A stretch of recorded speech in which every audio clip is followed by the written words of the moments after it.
नमस्कार, आप देख रहे हैं मथुरा न्यूज 24 और मैं हूं आपके साथ आकांक्षा शर्मा। चलिए रुक करते हैं खबरों की ओर। वृंदावन में लग रहे कुंभ मेले का निरीक्षण करने के लिए शनिवार को ऊर्जा मंत्री श्रीकांत शर्मा पहुंचे, जहां उन्होंने मुख्यमंत्री योगी आदित्यनाथ के आगमन से एक दिन पूर्व देवरा बाबा घाट जहां आरती होगी उसका निरीक्षण किया। साथ ही सभी कार्यों की तैयारियों का भी जायजा लिया। इस बारे में जानकारी देते हुए ऊर्जा मंत्री श्रीकांत शर्मा ने कहा कि जी मंत्री, कल मुख्यमंत्री जी आ रहे हैं, आपने दौरा किया है, क्या कहेंगे? बड़े परम सौभाग्य का विषय है कि दिव्य और भव्य और सुरक्षित और इको फ्रेंडली कुंभ वृंदावन में आयोजित हो रहा है। सभी साधु संत यहाँ विराजमान हैं और बड़ी संख्या में लोग इस कुंभ में दर्शन करने के लिए आएंगे। यहाँ प्रशासन कोविड की गाइडलाइंस का अनुपालन सुनिश्चित करेगा और इसकी जो गरिमा है कुंभ की वो बनी रहे। हम माँ की बिहारी जी से प्रार्थना करते हैं कि हमारा कुंभ एक आयोजन बहुत सफल हो। कल आदरणीय मुख्यमंत्री जी यहाँ पधार रहे हैं और उनके स्वागत के लिए सब पूरे ब्रजवासी सब हम लोग पूरी तरह से तैयार हैं और ये दिव्य और भव्य कुंभ हो। सरकार ये इस कुंभ का आयोजन कर रही है। सब साधु संतों के सानिध्य में ये कुंभ बहुत दिव्य हो, भव्य हो, यही ईश्वर से प्रार्थना है। कुंभ मेले की तैयारियों को अब अंतिम रूप दिया जा रहा है, जिसके चलते कुंभ मेले में जगह जगह प्रशासन द्वारा कार्य किए जा रहे हैं। इसी क्रम में शनिवार को मंडलायुक्त अमित कुमार गुप्ता ने भी सभी अधिकारियों के साथ बैठक आयोजित की, जिसमें जिलाधिकारी, नगर आयुक्त, मथुरा वृंदावन विकास प्राधिकरण के उपाध्यक्ष आदि लोग मौजूद रहे। साथ ही कुंभ मेले में हो रही गतिविधियों में भी वार्तालाप की। साथ ही वहीं सुरक्षा की दृष्टि से बनाए जा रहे कंट्रोल रूम का भी कार्य पूरा होने जा रहा है, जिससे कि कुंभ मेले में तीसरी नजर से भी सुरक्षा की जा सकेगी। शनिवार सुबह यमुना एक्सप्रेसवे के जाबरा टोल प्लाजा पर घने कोहरे के कारण कई वाहन एक दूसरे से टकरा गए। हादसा होने की सूचना पर पहुंची पुलिस ने वाहनों को पीछे से रुकवाकर क्षतिग्रस्त वाहनों को रोड से हटवाया और आधा दर्जन घायलों को अस्पताल भेजा। मौके पर पहुंचे चौकी इंचार्ज प्रबल प्रताप ने बताया कि नोएडा से आगरा की तरफ जा रहे वाहनों को टोल प्लाजा पर लगे ब्रेकर कोहरा के चलते दिखाई नहीं दिए, जिससे एक दूसरे से वाहन भिड़ गए, जिसमें कई लोग गंभीर रूप से घायल हो गए। 16 फरवरी से वृंदावन में लगने वाले कुंभ मेले की तैयारियां अंतिम चरण में पहुंच गई हैं। मथुरा प्रशासन और मथुरा पुलिस ने जहां सुरक्षा व्यवस्था के मद्देनजर कड़े इंतजाम कर लिए हैं, तो वहीं मथुरा ट्रैफिक पुलिस ने भी खाका तैयार कर लिया है। कुंभ मेले में पहुंचने वाले श्रद्धालु एवं तीर्थ यात्रियों को जाम की समस्या का सामना न करना पड़े और पार्किंग को लेकर एवं ट्रैफिक व्यवस्था को लेकर कोई दिक्कत न आए, इसके लिए ट्रैफिक पुलिस ने व्यवस्थाओं को दुरुस्त बनाने के निर्देश दे दिए हैं। इस संबंध में बुधवार को एसपी ट्रैफिक ने प्रेस वार्ता आयोजित कर कुंभ मेले के दौरान ट्रैफिक व्यवस्थाओं को लेकर मीडिया को जानकारी दी और बताया कि मेले को सकुशल संपन्न कराने के लिए 126 ट्रैफिक पुलिसकर्मी व 700 सिविल पुलिसकर्मी व्यवस्थाओं में तैनात रहेंगे। इसके साथ ही 16 बैरियर और 20 पार्किंग स्थल चिन्हित किए गए हैं, जहां श्रद्धालु एवं तीर्थयात्री अपनी गाड़ी पार्किंग कर सकेंगे। इसके साथ ही उन्होंने बताया कि ट्रैफिक पुलिसकर्मियों के लिए 9 बूथ बनाए गए हैं, जहां से मॉनिटरिंग की जाएगी और व्यवस्थाओं को देखा जाएगा। ट्रैफिक प्लान एक्चुअली कुंभ पूर्व जो वैष्णव बैठक है उसके लिए हमने तैयार किया हुआ है। हमारा जो मेन प्लान है बड़ी बसों का और छोटी गाड़ियों का, वो जो छठीकरा की तरफ से आने वाली बड़ी बसें, चाहे वो रोडवेज हों चाहे वो प्राइवेट हों, वो वैष्णव माता मंदिर के पास में जो पार्किंग बनी हुई है 2, उनमें रहेंगी। और उसके अगर वो भर जाते हैं तो उसके बगल में एक प्लाट बहुत बड़ा पड़ा हुआ है, तीसरी पार्किंग उसमें होगी। उसमें एक डिवाइडर बना हुआ, वो डिवाइडर हट जाएगा तो उसमें जाने की आराम हो जाएगी। इसके अलावा जो मथुरा की तरफ से, मसानी की तरफ से गाड़ियाँ जा रही हैं, वो हासानंद गौशाला पे रुकेंगी। हासानंद गौशाला से आगे आपका ई रिक्शा का संचालन होगा। छोटी गाड़ियां जो मथुरा की तरफ से जा रही हैं और हाईवे की तरफ से आ रही हैं, वो मंडी में, दारुक पार्किंग में, टीएफसी में और टीएफसी के बगल में नगर निगम की जगह एक पड़ी है उसमें पार्क होंगी। माठ की तरफ से आने वाली गाड़ियां वो डंगौली गांव है, वहां पे एक पार्किंग है और उसके आगे लक्ष्मी माता का जो गेट बना हुआ है उसके जस्ट आगे एक अस्थायी चौकी बन रही है और वहीं पर 7 बीघे का एक प्लाट है जिसमें हम पार्किंग करवा रहे हैं। ये हमारी मेन पार्किंग की वो है। हमने कुल 20 पार्किंग बनाई हुई हैं और 20 पार्किंग के अलावा 16 बैरियर हमारे हैं जो पब्लिक को रोकने और डाइवर्ट करने के काम आएंगे। इसके अलावा 9 बूथ हम बनवा रहे हैं। बूथों में खड़े होकर के ट्रैफिक का संचालन किया जाएगा। ये हमारी मूल व्यवस्था है इसके अलावा एक विशेष अनुरोध आपसे ये है कि कल से हम टीएफसी में पास बनाने के लिए अपना कैंप लगा रहे हैं। इस पास में परिक्रमा मार्ग वाले जो लोग रहने वाले हैं वो अपना पास बनवा लें, आधार कार्ड ले आएँ और आधार कार्ड और आईडी के आधार पे उनका पास बन जाएगा। विशेष रूप में परिक्रमा मार्ग, क्योंकि वृंदावन वाले लोगों के पास ऑलरेडी बने हुए हैं और साधुओं के पास भी वहीं से बनेंगे। पत्रकारों की जो सूची हमारे पास में जनसूचना अधिकारी के माध्यम से रजिस्टर्ड पत्रकारों की सूची आई है, उनके पास भी हम बना रहे हैं। मेरा अनुरोध है, करबद्ध निवेदन है कि आप वहीं से पास अपने ले लें, तो ताकि ऐन मौके पे आपको कोई दिक्कत न होने पाए। 16 तारीख में बसंत पंचमी है, पहला स्नान है वहाँ पे, तो उसमें भीड़ भाड़ रहेगी ज़्यादा, ताकि आप लोग आराम से अपना आवागमन कर सकें। आम जनता से अपील ये है कि जो लोकल लोग रहने वाले हैं वो 4 पहिया वाहनों का इस्तेमाल कम करें, 2 पहिया वाहनों का इस्तेमाल ज़्यादा करें, ताकि सड़क पर जाम की व्यवस्था न होने पाए।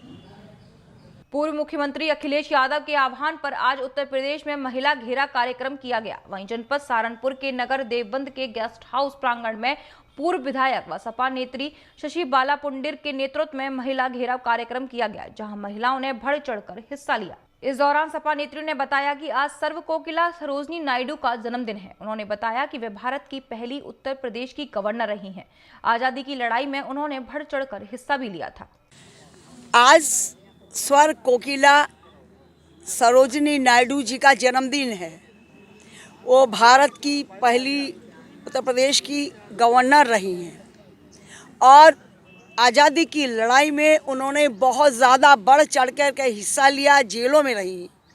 आज उन स्वर कोकिला सरोजनी नायडू जी के उत्तर प्रदेश में, हालांकि वो महाराष्ट्र की थी, उत्तर प्रदेश में जहां उन्होंने जनता के साथ न्याय किया, महिलाएं बहुत पीड़ित हैं, महिला अपराध बढ़ रहे हैं, महिलाएं प्रसव से पीड़ित अपने घरों में जान दे देती हैं, अस्पतालों में उनके लिए कोई विशेष सुविधा नहीं है। आज हम लोग उनके जन्मदिन पर सरकार को चेताना चाहते हैं। हमारे नेता माननीय अखिलेश यादव जी ने उनके जन्मदिन पर महिलाओं को घेरा डालो कार्यक्रम दिया है। मैं आभारी हूँ अखिलेश जी की, जिन्होंने महिलाओं के प्रति संवेदना रखते हुए ये कार्यक्रम दिया। आज हम लोग इसी उपलक्ष्य में यहाँ इकट्ठा हुए हैं और एक ज्ञापन देंगे एसडीएम को महिलाओं के उत्पीड़न के बारे में। शासन के निर्देश पर आयोजित राष्ट्रीय सड़क सुरक्षा माह के अंतर्गत मथुरा जनपद में भी परिवहन विभाग के द्वारा विभिन्न प्रकार के जागरूकता भरे कार्यक्रमों का आयोजन कर वाहन चालकों को यातायात के नियमों के प्रति अवगत कराया। वहीं वाहन चलाई जाने के दौरान सुरक्षा की दृष्टि से नियमों का पालन किए जाने के प्रति जागरूक भी किया जा रहा है। इसी श्रृंखला में शासन से प्राप्त एलईडी वैन के माध्यम से मथुरा जनपद के वाहन चालकों को यातायात के नियमों की जानकारी मुहैया कराई जाएगी, जिसे लेकर शनिवार को मथुरा शहर के राष्ट्रीय राजमार्ग संख्या 2 पर टाउनशिप चौराहे से एलईडी वैन को एआरटीओ प्रवर्तन मनोज मिश्रा के द्वारा हरी झंडी दिखाकर रवाना किया गया। इस संबंध में एआरटीओ प्रवर्तन मनोज मिश्रा ने जानकारी देते हुए बताया।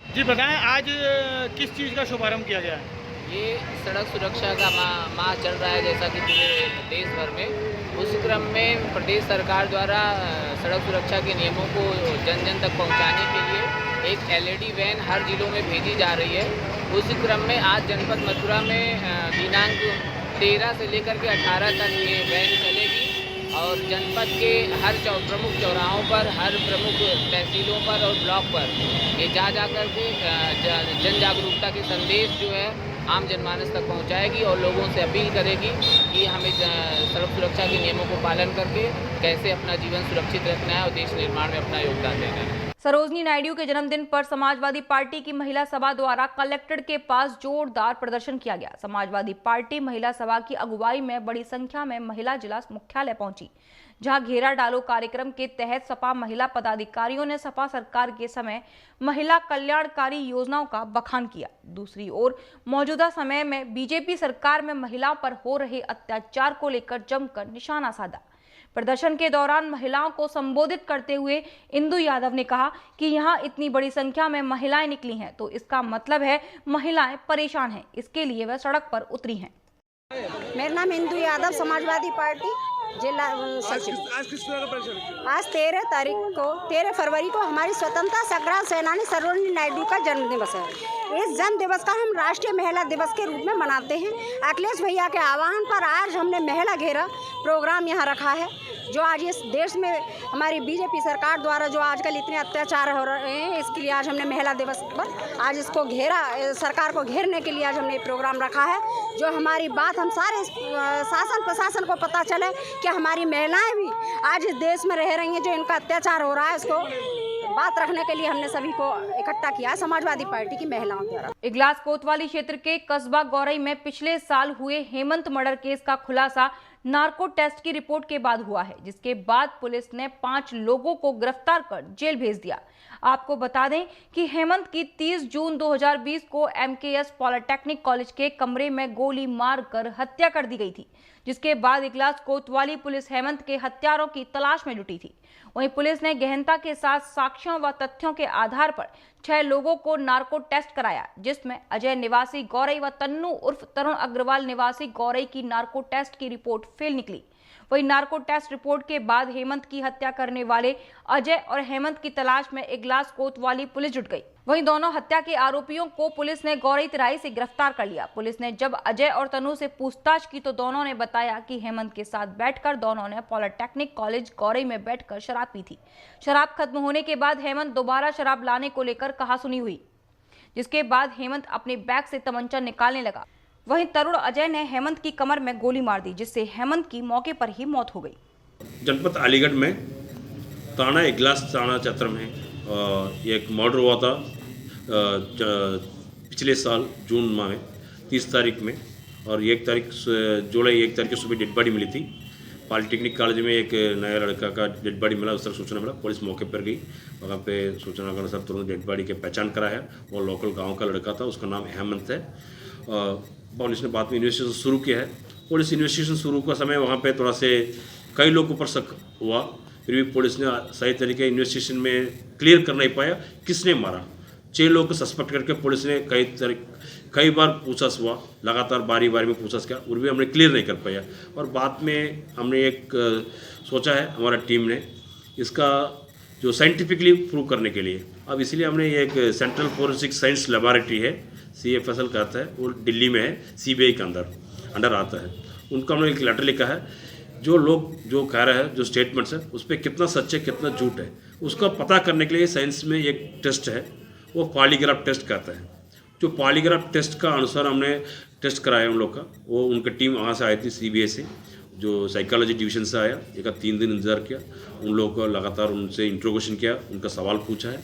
6 लोग से जो सस्पेक्टेड लोग हैं, पुलिस ने नाम दिया था, उसका सस्पेक्ट लोग से लगातार पूछताछ हुआ, और पूछताछ करके उन्होंने अपना एनालिसिस करके 15 दिन के बाद मुझे एक रिपोर्ट भेजा। उस रिपोर्ट में 2 लोग ज़्यादा से ज़्यादा सस्पेक्ट उन्होंने माना, बाकी लोगों को कोई रोल दिखाई नहीं पड़ा।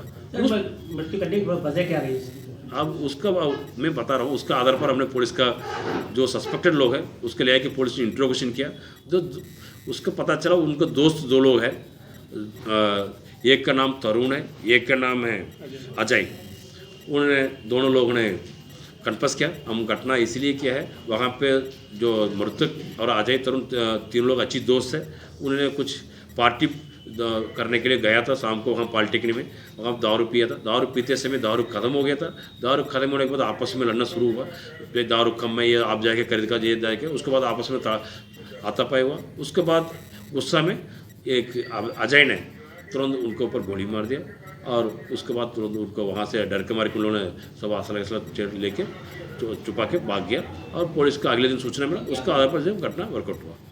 अलीगढ़ के गांधी पार्क क्षेत्र की रहने वाली एक मंदबुद्धि किशोरी को एक व्यक्ति द्वारा अपना हवस का शिकार बना डाला। उसके साथ इस घटना को अंजाम तब दिया गया जब किशोरी के घर में कोई भी मौजूद नहीं था। उत्तर प्रदेश के जिला अलीगढ़ के थाना गांधी पार्क इलाके की रहने वाली एक मंदबुद्धि किशोरी कल दिन के करीब 1 बजे अपने घर पर अकेली थी। घर के मौजूदा लोग अपने अपने निजी काम से घर से बाहर गए हुए थे, तो वहीं युवती की भाभी भी बाजार सामान लेने के लिए गई थी। तभी मौके का फायदा उठाकर मोटरसाइकिल की दुकान चलाने वाला एक युवक मंदबुद्धि युवती को उसके घर में अकेला देख उसके घर में घुस गया, जिसके बाद युवती को घर में अकेला पाकर उसके साथ जबरन दुष्कर्म की घटना को अंजाम दिया। वहीं घटना की सूचना मिलते ही इलाका पुलिस घटना स्थल पर पहुंच गई और दुष्कर्म का शिकार हुई मंदबुद्धि युवती को मेडिकल परीक्षण के लिए पुलिस और पीड़ित परिजनों की मौजूदगी में जिला महिला चिकित्सालय ले जाया गया। गांधी पार्क थाना क्षेत्र के अंतर्गत एक सूचना पुलिस को मिला है, एक 30 साल का औरत का साथ दुष्कर्म हो गया। इस सूचना में पुलिस मौके पर गई थी। वहाँ पे जांच करने में पता चला दोनों लोग, जो औरत और जो आरोपी है, दोनों एक ही आवास पर, एक ही मकान पे वहाँ पे किराए पर आता था। उन्होंने, जो आदमी ने उनके साथ दुष्कर्म का किया है, तुरंत पुलिस ने उसके हिरासत में लेकर पूछताछ की है। बाद में पुलिस ने एविडेंस के अनुसार जो सबूत कलेक्ट किया है और तुरंत उसके जेल भेज दिया है। बाकी महिला की मेडिकल हो रही है और बाकी एविडेंस कलेक्ट करके पुलिस इन्वेस्टिगेशन कर रही है। ठीक है।